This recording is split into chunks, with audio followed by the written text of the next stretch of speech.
neste momento, fala Jorge Sampaoli no Linha de Passe, entrevista do técnico classificado às quartas de final da Copa do Brasil. Bueno, para mí es una alegría ser parte de esta revancha que tuvo Timi con lo que pasó con Fluminense en el torneo Carioca.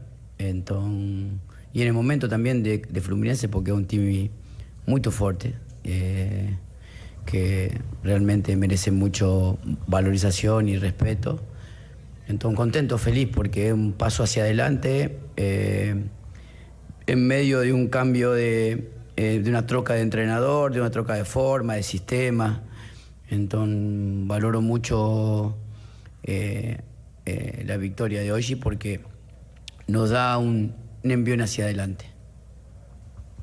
Sampaoli, boa noite. Aqui à sua frente, Bruno Vilafranca, da S1 Live.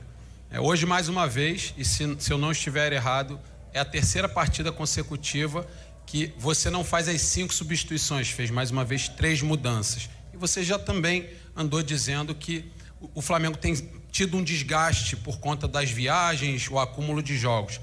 O fato de não fazer essas mudanças, isso pode atrapalhar na recuperação dos atletas, até porque no Brasil é muito comum os técnicos fazerem 5 alterações, principalmente quando seus times estão desgastados fisicamente. Obrigado.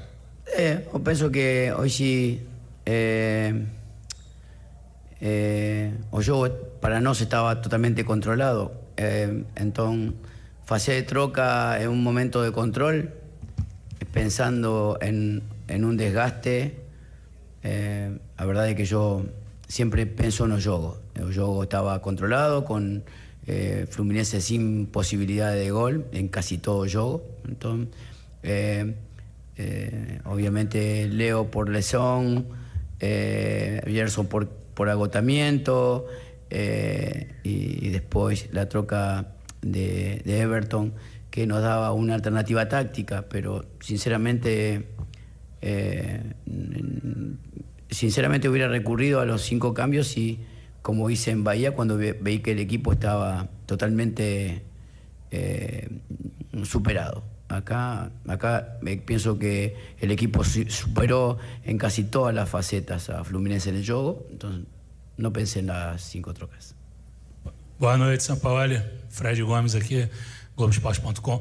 Sampaoli, desculpa se eu repetir alguma coisa, porque a gente conseguiu entrar depois, mas só te perguntar em relação ao jogo, sobre a atuação do meio-campo. Você já falou que o Fluminense teve pouquíssimas oportunidades, mas o Gerson, especialmente, Pulgar e Thiago Maia fizeram partidas impecáveis.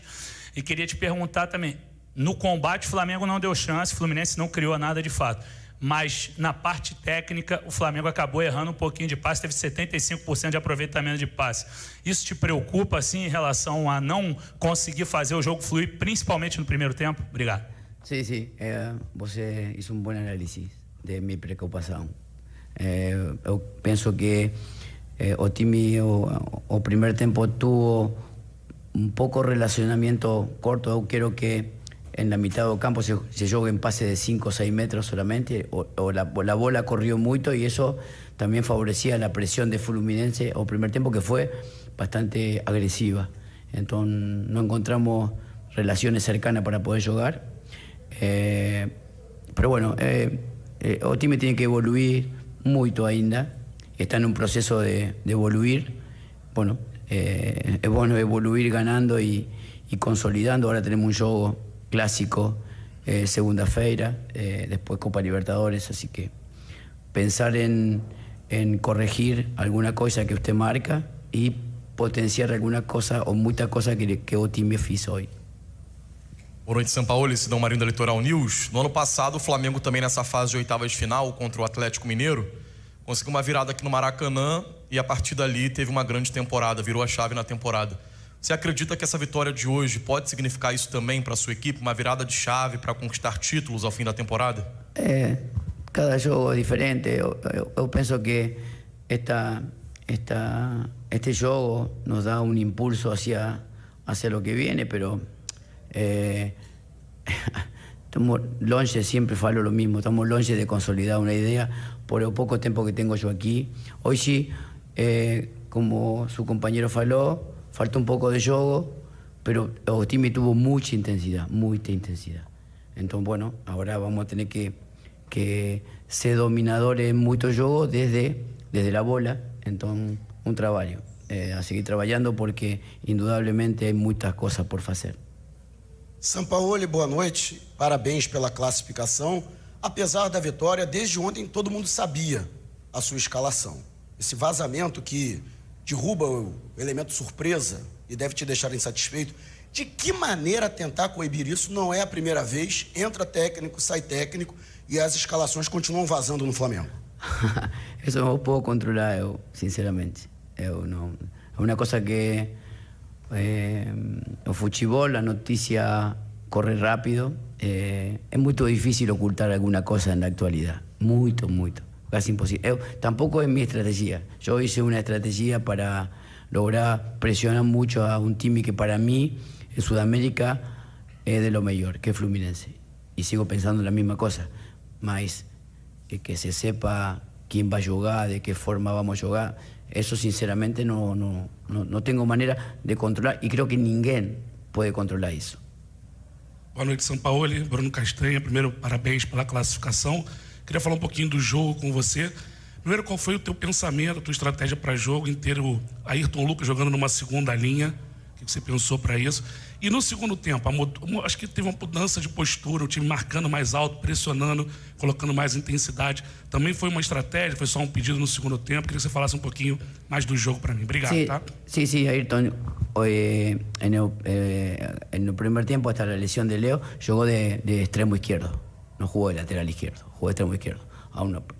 Intentábamos generar la profundidad de él por su pierna hábil en la izquierda. Y se dio algunas veces en el primer tiempo donde Ayrton con la profundidad pudo desbordar esa zona.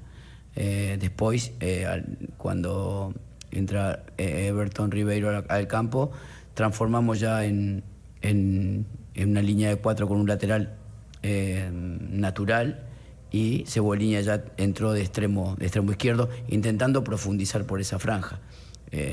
A veces cuando uno juega con extremo, pierna cambiada, pierde profundidad. Y para mí este jogo merecía mucha profundidad. Sampaoli aqui, boa noite, parabéns pela classificação. Você mesmo falou, o Flamengo enfrenta agora o Vasco na segunda-feira, quinta-feira tem o Racing pela Libertadores, um jogo importantíssimo, e depois o Grêmio. 3 jogos no Maracanã. E a minha pergunta para você é como administrar essas 3 competições que o Flamengo segue vivo, Copa do Brasil, Brasileirão e Libertadores, que tem sido a grande pergunta da torcida do Flamengo. Não abrir mão de uma competição e ir bem nas 3. Você acha que o Flamengo está preparado para isso? Tem que estar preparado. Eu penso no jogo de un clásico segunda-feira y voy a poner lo mejor que tenga para ese juego. Y después Racing jugaré con... No puedo pensar en Racing y antes de pensar en Vasco. O sea, no. Yo pienso que en el club que hoy estoy, que en mi carrera es uno de los clubes más grandes que me ha tocado estar, tengo que pensar en ganar el próximo juego. Por eso mi mentalidad es poner lo mejor en cada juego. Boa noite, Sampaoli. Luciana Zogarbi, da Rádio Roquete Pinto. Esse é um grupo multicampeão, né? E a gente tem visto que a equipe tem oscilado em alguns momentos na forma como joga, intensidade, vontade, assim, no sentido de batalha mesmo em campo, né? Hoje era um jogo que tinha toda essa história, né? Por conta do que aconteceu no Carioca, e a gente viu essa superação dos jogadores em campo e como mantê-los, né, motivados a estar sempre jogando nesse alto nível nos próximos jogos? Haciendo saber al jugador que será juzgado por el juego que viene, no por el juego que pasó. Siempre el juzgamiento de fútbol es por lo que viene. No, lo que pasó después de hoy ya desapareció. Entonces tenemos que pensar que mañana es una final y que quinta-feira es una final. Yo pienso que el fútbol no da respiro. A torcida no ten paciencia. Entonces, en esa realidad de que toca vivir socialmente, uno tiene que estar preparado a esa sobreexigencia, porque si no es juzgado, como falei recién. Léo José, do Coluna do Fla. No primeiro Fla-Flu, do jogo de ida das oitavas, o Flamengo teve, para muitos, a melhor atuação do ano. Só que, na sequência, os 3 jogos em seguida, o Flamengo fez uma atuação bem abaixo, inclusive da média que o próprio time apresentou contra o no Fla-Flu. Então, nesse jogo de volta, o Flamengo volta a ter uma boa atuação. Aí eu pergunto para você, o que dizer para a torcida ao ponto de garantir que o time não vai novamente apresentar uma apatia em campo? Primeira pergunta. E a segunda, rapidinho, sobre a falta de uso, de utilidade do Rodrigo Caio. Tem algum problema físico nele? Primero que yo no puedo garantir nada a la torcida, nada. Yo tengo que trabajar, intentar ser lo que yo siento de fútbol, tengo que tratar de transmitir lo que yo siento a Otimi, tengo que exigir que Otimi tenga la posibilidad de tener el control de cada juego. Indudablemente lo que estoy falando tiene razón, después del partido Fluminense el equipo tuvo juegos mucho en baixo de lo que fiz esa noche con Fluminense. Ahora aprender de eso y saber que hay que pensar que, como falei antes, uno va a ser juzgado por el día, por segunda-feira, no por hoy. Entonces, saber que no puede acontecer merma en este club.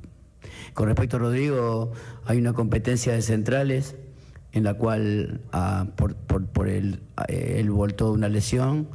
David, Leo y Fabricio ganaron más terreno en minutos y bueno, tendrá que esperar como su oportunidad.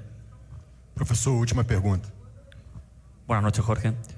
Y tal como el colega, coincido con que por el nivel del rival, quizás estos 2 partidos con Fluminense por la Copa han sido de lo más alto en su paso por Flamengo. Y coincidentemente en los 2 ha ejercido una presión bien alta que ha complicado mucho al rival. Esa presión alta, ¿por qué no se repite en todos los partidos? ¿Hay alguna razón de planteamiento? ¿El físicamente quizás no da para hacerlo todos los partidos o hay otra razón? No, mire, planteamiento es, para mí, todos los juegos son igual y yo los planifico de la misma forma. Exijo a la mayoría de mi Otimi que presionen 90 minutos. Ahora, a veces Otimi puede, a veces no puede. Es fútbol. Entonces, tenemos que alcanzar regularidades para que suceda un tiempo más longe de lo que sucedió en juegos anteriores. Obrigado. Nossa, excelente. Ótimas respostas. Nossa, ótimas respostas. Ótimas respostas. E assim, ele deixa claro que para ele o Flamengo ainda está bem longe do ideal e ele segue trabalhando em busca do ideal. O possível. Que vem agora. Aquela pergunta a respeito de virada de chave. Então, mas poderia ser uma virada de chave se esse jogo representasse um pouco daquilo que ele, Sampaoli, imagina como ideal para o Flamengo. Ele admite na última pergunta que não é. Só se for uma virada de chave anímica ou psicológica, porque o Flamengo tem 7 jogos sem perder. Tá, né? Essas atuações de M e tal, como disse o Fabrício Bruno, tal, elas fazem parte de uma sequência de 7 jogos sem perder. Não quer dizer que elas tenham terminado hoje. Exatamente. Exatamente. Pode ser que sim, mas o que se tem é uma grande vitória num clássico e o peso desta vitória num confronto contra a equipe que hoje representa o futebol mais bonito do Rio de Janeiro, que é o Fluminense. Então, aí é um peso enorme. Últimas palavras do Sampaoli, gostaria de pressionar sempre o tempo todo. Hoje o Flamengo teve a maior quantidade de desarmes na administração Sampaoli. 30 desarmes contra 20 contra o Goiás. Formação do DAT ESPN, do Matheus Carreira. Isso é muito importante. Isso é o ideal de jogo para ele. Não a postura com menos posse, não talvez às vezes ter que baixar tanto, mas o desarme, a quantidade, desarmar, recuperar a bola é inegociável. É um ponto de partida. Porque ele quer. Isso é metade do que ele quer. Ele quer isso.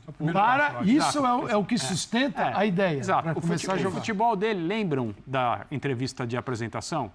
Quando ele diz que o Flamengo tem que amar a bola, os jogadores têm que amar a bola e querer ter sempre a bola e tal. Isso é como ele sente. Isso é o que ele quer. O futebol é o jogo que ele quer produzir. Mas ele, perdão, ele é um treinador, os mentores, aí eu não quero dizer em relação a treinadores com quem ele trabalhou, estagiou e nada disso, mas as inspirações deles, o Marcelo Bielsa talvez seja a principal, são treinadores de loucura, sem trocadilho, pela recuperação da bola, sim, mas para mantê-la, não ficar recuperando a bola o tempo todo, né? Então, quando o Flamengo desarma tanto como desarmou hoje, ele está satisfeito e certamente convencido que, por isso, o Flamengo conseguiu vencer. Mas falta outra parte, falta outra metade do futebol que ele quer ver, que é o time dele se impondo, sendo protagonista com a bola, talvez até diante de um time que é assim como o Fluminense. E no início do tal segundo passo que você fala, que ele também quer ver que não teve exatamente... E ele é muito claro com isso, não é a primeira vez. Quando faz aquele 8-2 também, se não me engano, ele repete, ele reforça, ele não fica, sabe, surfando só na onda da vitória. Logo no início, se não me engano, a pergunta do Fred Gomes. E ele fala, tem que evoluir muito ainda. Tem que evoluir muito ainda e entender que é um processo. E passa por isso. E só o dado do Calça... Troca de sistema, ele toda hora. E só o dado do Calça é interessante, porque a última pergunta, que o companheiro faz até em espanhol, e ele responde, e ele fala... a pergunta sobre a pressão lá em cima. A pressão começando lá em cima, alta. E aí ele responde que não é tudo que eu quero. Às vezes dá, às vezes não dá. E os 30 desarmes são interessantes, que é um tipo de desarme que o Flamengo não estava acostumado a fazer. É um desarme, muitas vezes, em bloco baixo, no duelo da linha de meio, não deixando a bola entrar na entrelinha com a linha de defesa. O duelo da linha de defesa, um time muito bem fechadinho, ajustado ou compactado, como queiram falar, e ali o Flamengo compete muito. O Flamengo competiu hoje bem compactado, bem ajustado. Quase sempre, se eu não me engano, a preferência do São Paulo é essa recuperação, esse desarme a partir da pressão pós-perda. Se possível. Linha de frente, se possível. E ele entendeu. Início de trabalho, ele fala no estágio inicial, não vai ser sempre, fala-se muito da questão física, e no primeiro tempo ainda ele dá uma baixada. Ele dá uma baixada, mas o time está compactado, está bem montado, e ele começa a ganhar duelos. E aí muito desses desarmes. Então, assim... é um outro Flamengo, também eu repito. Não é exatamente porque pressionou, desarmou na essência de São Paulo. Acho que não. A essência de São Paulo é desarmar e pressionar para ter a bola, mas não exatamente lá em cima, porque não vai dar ainda nesse estágio inicial. E ele fala, evolução. E é muito inteligente porque o São Paulo, ele lê a vitória. Não é simplesmente uma coisa, venci, precisava, ganhamos do Fluminense, agora virou a chave, Calçade pediu pra gente usar mais, que ele gosta muito de virar a chave. Virar a chave, ele gosta. Quando eu for presidente, isso aí vai ser proibido. Então, não é basicamente isso, é tipo assim, ganhamos, mas aqui é um processo, é evolução, ainda falta isso. Ganhamos com o que, reforçando o que você falou, com o que era possível. E eu acho que isso explica também um pouco a ausência do Pedro, né, na equipe, porque com o Gabigol e o Arrascaeta mais soltos, ele tem mais jogadores que podem se aproximar dos caras do meio. Com o Wesley e o Ayrton Lucas, ele tem mais saída para o lado em velocidade, ou seja, ele já sabia que ele não ia ter a bola no jogo contra o Fluminense. Ele fez uma leitura correta, né? E uma coisa que é muito ruim para quem enfrenta o Fluminense é você ter alguma coisa previsível para o Diniz. Com o Pedro, eu não vou dizer que o time fica previsível, porque o Pedro se movimenta, mas com o Gabigol e o Arrascaeta mais soltos, o Arrascaeta como segundo atacante, podendo voltar para construir, o Gabigol com liberdade para movimentações, você tendo velocidade pelos lados, fica um pouco mais difícil de entender o tipo de construção de uma equipe que, se funciona dessa forma, ela, exatamente por estar trocando de sistema e de técnico, fica com uma pré-leitura difícil para o treinador adversário. Porque o treinador não sabia exatamente que tipo de movimentação o Flamengo faria nesse jogo com o Gabigol e a Arrascaeta atuando juntos. E com o Gerson sendo um volante e o construtor. Para mim o Gerson foi melhor em campo, tá? Do Flamengo. Estou de acordo. O que não é tão estranho desde Pulgar, quando... mais uma vez, para mim, muito bem. Quem? Nossa. Pulgar. Aliás, Muito bem. A regularidade do Pulgar para cima, né? Regularidade em cima. O Gerson como entende, o Sampaoli e o Pulgar como entendeu em pouco tempo. Nossa, impressionante. Para colocar o Pedro no time, ou ele tira o Gabigol, ou ele inicia sem o Gabigol. Isso. Com o Pedro e Gabigol, ele tira aqui o Arrascaeta ou o Gerson. Não tem motivo para... Ou ele saca o zagueiro. Ou ele saca o Pulgar, ou saca um zagueiro. Então foi. Mas aí meio campo não sustenta talvez a zaga. Para a entrada do Pedro, em que vaga ele desmonta o sistema que ele conseguiu montar para ganhar do Fluminense? Para colocar um jogador mais técnico. E ele sim, Pulgar ele não vai tirar agora porque finalmente alguém apareceu para colocar o Pulgar para jogar, porque o Pulgar não jogava e ele era realmente um fiasco. Quando ele entrava, poucos minutos, ele ele não tinha, parecia que ele não tinha função. Embora ele tenha mais preso à frente da defesa. Ele tem uma função específica no Flamengo e que funciona muito bem, né? Pulgar é o cara que dá o equilíbrio para o Gerson e para o Thiago Maia. Thiago bem hoje também. Sem comparar jogadores que são diferentes, apenas para falar do equilíbrio que é dado ao meio de campo, é um equilíbrio que ele recupera desde a saída do João Gomes, que dava esse equilíbrio, não era primeiro volante, fazia isso de uma outra maneira, mas o meio de campo ficava mais consistente. E é o que ele conseguiu trazer com o Pulgar. Finalmente a contratação... Veja como depende muitas vezes de um treinador, né? De um olhar diferente. E a entrada desses jogadores talvez dependa do momento em que os jogadores consigam entender que não vai ser a ideia, as ideias de jogo do técnico, para que eles possam entrar e se adaptar. Porque, como ele mesmo diz, quando ele fala que o time ainda tem muito a melhorar, melhorar significa os jogadores entenderem, conseguirem executar aquilo que ele tem em mente e que ele não tem certeza absoluta se vai conseguir implementar plenamente. Né? Então é um processo, né? Foi a segunda vez que ele teve Arrascaeta e Gerson juntos, né? De início. Alguém tem dúvida que se ele pudesse, ele escalaria esses dois juntos de início em todos os jogos? Óbvio. Não há como retirá-los, né? Óbvio. Sim. O Flamengo hoje, além de todas as questões que a gente tem debatido aqui, tem uma grande com o Everton Ribeiro, né?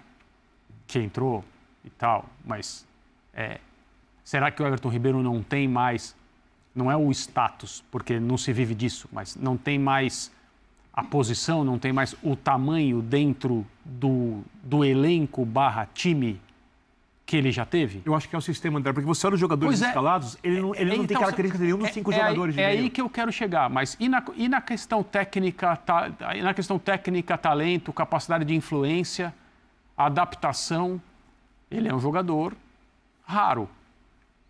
Então, assim, é tão complexa a coisa que existe uma questão com relação a um dos jogadores, provavelmente, do ponto de vista técnico, mais bem dotado do elenco. E aí tem que saber se escolhe o sistema ou escolhe a técnica dos jogadores. O Flamengo precisa de sistema. Isso vai dar trabalho, porque mexe com a torcida também. Claro. Porque você vai ter que deixar um no banco. A única coisa é que hoje ele ganha respiro, para entender. Hoje eu acho que ele ganha respiro. Quanto ganhar? Que vai dar trabalho sim, vai demorar. Se ele joga. Ele vai ainda...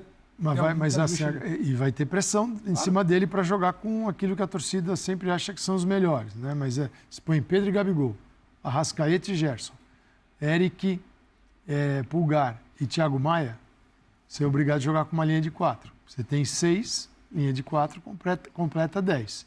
Você perde as beiradas do campo. Se você ainda subir os laterais, aí, coitado do Pulgar, nós vamos falar que ele não jogou nada, porque vai ficar tudo para ele. Você perde o terceiro zagueiro e ainda arrebenta com o seu volante. Então, para ter os dois homens lá na frente, assim, hoje não tem o Gerson. Então o Gabigol vai fazer uma função um pouquinho diferente. Mas com o Gerson e Arrascaeta, vai dar trabalho para encaixar, porque ele precisa ter as laterais fortes. Mas os laterais, com a liberdade que tiveram hoje, eles se projetam. Sem essa liberdade, que é uma segurança no meio de campo, ou nos 3 zagueiros, vai ficar difícil. Então é uma vitória num clássico e ela é enorme, porque desclassifica o rival, você prossegue, mas qual é o futuro? Pelas palavras dele, ainda o futuro não é seguro. E ele encara assim, e eu acho que é a maneira que a gente vê também. E não é o futuro próximo, né? É jogo a jogo. É jogo a jogo. Os nossos comentaristas já citaram aqui a forte entrevista que o Gabigol concedeu assim que o jogo terminou ao nosso colega, o Eric Faria, do Grupo Globo. Nós vamos trazer, não exatamente o calor, né, da conversa entre os dois, mas, pelas aspas, um pouco daquilo que disse o Gabigol nessa conversa final, logo depois da partida. Aspas para o Gabigol. Acho que o trabalho tem de ser feito desde os treinos, desde o ninho. Tem muita gente que fala muita besteira. Acho que vocês da imprensa criam algumas coisas e a torcida vem para o Maracanã com um pouco de má intenção com os jogadores. Isso nunca aconteceu aqui no clube desde a época do Diego, do Arão. Virando a página. Temos problemas da gente com vocês na imprensa. Vocês criam coisas na cabeça do torcedor, criam coisa dentro do clube. Vocês da imprensa tentam colocar. O Flamengo é o nosso amor. O Flamengo não é Big Brother, com câmera, com fofoquinha. É um grande time, é o maior do Brasil, com jogadores de futebol atrás do sonho próprio e do clube. E por fim, essa terceira e última tela, traduzindo um pouco daquilo que ele disse ao Eric, os resultados estavam acontecendo, só que não é igual a pão, que entra a massa e sai pronto. Sampaoli tem o DNA do Flamengo, o jeito do Flamengo, parece que está aqui há anos. O Abel está há 3 anos, o Diniz há 1. Você vê o desempenho deles. Não é porque perderam que o Diniz tem de ir embora. É claro que tem de haver cobranças, mas cobranças justas, não que tenha briguinha. É porque, assim, a conversa no começo da semana, antes do jogo de hoje, o elenco está rachado, existe problema de relacionamento, o time não desempenha, não joga muito por conta exatamente do que acontece nos vestiários, né? Então, essa foi a resposta, digamos assim, do Gabigol, a parte disso tudo que vinha sendo discutido nos últimos dias. Antes de qualquer coisa, eu respeito muito a posição do Gabriel, o gol que ele faz, a classificação, ele tem tamanho para propor esse tipo de reflexão com a resposta dele, mas respeito também, acima de tudo, o conhecimento do Eric, que fez a pergunta, que vive há muitos anos o Flamengo. E ele em nenhum momento falou, ele ficou muito de não tem briguinha, tipo, querendo dizer que aquilo ali não pode ser a maior pauta. Falta uma unidade, só que isso talvez, e a gente falou isso aqui durante a programação, isso é comum num grupo de mais de 30 pessoas, heterogêneo, como temos aqui na TV, em qualquer ambiente de trabalho. Talvez o Gabriel questione o tamanho que a coisa tomou, querendo pautar como se aquilo ali fosse o único motivo do não desempenho do Flamengo, do mau desempenho do Flamengo. Agora, é a eterna briga, né? Ganhamos, então vamos para cima, não tem briga, tá tudo bom. Gabriel, abraço, Davi Luiz na comemoração do gol, que seria a notícia, a informação, né? Tem o grupo do Davi, o grupo do Gabriel, e tá tudo bem, porque são pessoas diferentes, momentos diferentes de chegada no Flamengo. O Gabriel experimentou, que o Davi não experimentou, o Davi experimentou só a cobrança, o Gabriel experimentou a glória, a cobrança e oportunidade de redenção diversas vezes. Para mim, a pauta não é tem briga ou não tem briga. O Gabriel, ele aproveita o momento, ele tem tamanho, ele propõe uma reflexão do tipo, olha só, a pauta principal não é a briga, não deixamos de jogar por conta de discussão. Em nenhum momento, talvez ele seja veemente falar, não existe isso aqui. Não. Ele evita propor na Big Brother, não tem que viver de fofoquinha, aí é um outro debate mais amplo. Só que é o papel dele, ele ganhou. Talvez ele não desse essa entrevista, um Flamengo eliminado e aproveitou. E tá tudo bem, o papel do Gabriel é esse também. O Gabriel tem tamanho para isso. Repito, acho que não tem que passar, mas a falta de uma unidade, e a gente não pode se apegar apenas ao desempenho de jogo de ida, jogo de volta e classificação.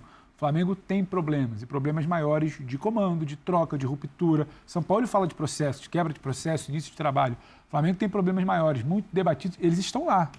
Se há uma falta de unidade do grupo para se fechar e falar vamos lá, e talvez isso ocorra com o Fluminense, porque o Fluminense magoou, estava aquela espinha atravessada, também está lá.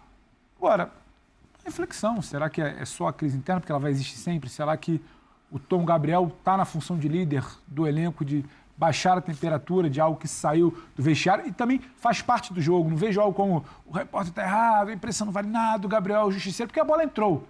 Gabriel, até semana passada, era o cara que queriam debater se estava fora de forma ou não, e que quando sai a prévia da escalação ontem, mas o Pedro fora, então assim, também é interessante... Não, só porque... Eu interpreto de um jeito diferente do seu. Não, tudo bem. Eu acho que assim, a fala permite várias interpretações. Quando eu assistir, eu vou ter uma ideia melhor. Lendo o que foi dito, ele nega as informações. Não, é porque tem também, desculpa, tem um contexto das perguntas, quando elas são colocadas. E o Eric, ele é muito veemente, estava acompanhando aqui as perguntas e fala, então tem problemas? Aí que ele sai no... Tem problema da gente com vocês, né? Que ele fala, não existe... Tem problema, então, dentro do grupo, tem problema da gente com vocês. Então, assim, tem uma construção, e aí também não só a impressão, de informação, Vitor. Tá. Não é a maior unidade dentro do vestiário do Flamengo, não era em 2019. Então, assim... Não, eu só uma coisa... Só para dizer desculpa, que isso não é o maior problema. É muito rápido. E tem também um erro de posicionamento na hora de escolher as palavras. Da gente com vocês, vocês quem? Vocês da imprensa, pelo texto que o Paulo leu, ele fala 2 vezes, vocês quem? Porque às vezes fica essa coisa, como se todas as pessoas que trabalhassem na imprensa fizessem parte de um grupo homogêneo, coletivamente unificado, que tem a mesma opinião. Mas eles enxergam e diz as mesmas coisas. Então, cara... Inclusive, só uma coisa, professor. Inclusive, a comunicação hoje, eu diria, não profissional, que é gigantesca, que acaba virando imprensa. Isso. E a gente ouve algumas perguntas na coletiva que vem daqueles satélites que ficam girando em torno do Flamengo. Então, e outros clubes, Birner, também tem. É que ele diz o seguinte, que a imprensa turbina a torcida.